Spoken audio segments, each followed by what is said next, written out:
I used to be a very angry kid. That was probably one of the top two or top three emotions I felt on a daily basis. Healthy confrontation. So there's ways to experience the anger without having it take hold and kind of run the show, which is like what? Raising your voice and getting really angry and showing that.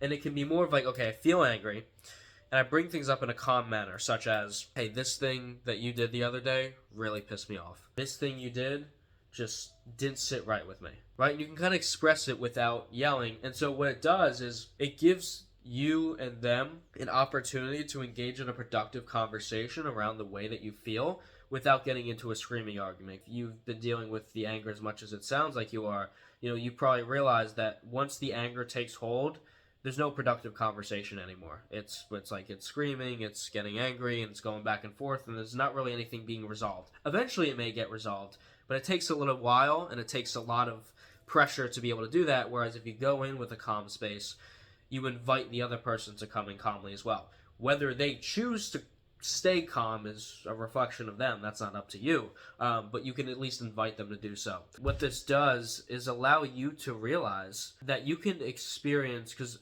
men, as us men specifically, we really struggle with this, experiencing the emotion without attaching deeply to it. The most stoic, productive, successful man in the room is going to experience the anger internally. He's not going to reject that it's there. He's going to take a deep breath and say, okay, what's the most logical means of communication at this point? Okay, I'm going to do this. And so when you kind of tap into that part of yourself, it's a really conscious, beautiful experience. And it's very uncomfortable at first, because usually when you're just attached to the emotion, you're just going. Now you kind of realize the emotion comes up. It's kind of like, oh, hey, like I see you're here. But I'm not going to let you influence every single decision and every single thought and every single pattern and every single action that I have. That's where the emotional control comes into place. Because emotional control is not rejecting the emotion. You're not rejecting the anger at all. You're completely accepting that it's there and saying, thank you for your input. I'm going to choose to do this thing instead. And that's where the logic comes in, and we all have that. We all have that. You have that. No matter like how deep the anger wound goes, we all possess that. But as you can start to control the emotion a little bit more, or the output, you could say, life gets a lot better pretty quickly. No longer when you experience that anger, it's just like, oh, the rest of my day is ruined. Because I'm sure you've had plenty of experiences like that. I have as well. That's like standard human procedure usually. Like most of us are guided by our emotions and not logic. A lot of people like to say like, oh, like women are more emotional than men. It's not that women are more emotional than men. It's just that they're tapped into their emotions a little bit more.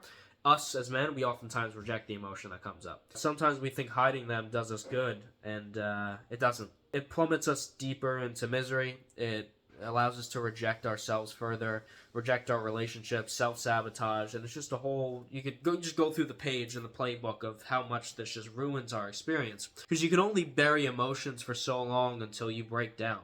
And when a man has an emotional and mental breakdown, it's very ugly. Sometimes it's years of rejection. And that's what we don't realize. So we don't realize every single time an emotion comes up and you say no, you say please go away, you're like, this is uncomfortable, let me pick up my phone, you're rejecting yourself. As men, most of us have rejected ourselves for our entire lives. How do we start to accept every part of ourselves and actually give ourselves the love that we deserve?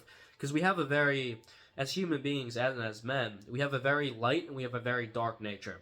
We like to hide behind the light part and pretend we're all good when there's a lot of stuff that's kind of going in the gutter, a lot of dark parts of us. This is where like the integration process comes in of the unintegrated masculine energy is very angry, very aggressive, very sporadic, very emotional. And emotional in a lot of the aggressive ways, and then like deep sadness and hurt. When we start to integrate this more, it's like there's a lot more confidence, there's a lot more calmness, there's a lot more presence. And there's the capability, because you're not rejecting any part of yourself, there's the capability that in you being a calm individual and being content and being present in every moment, it's not that you don't have the ability to be aggressive when you need to.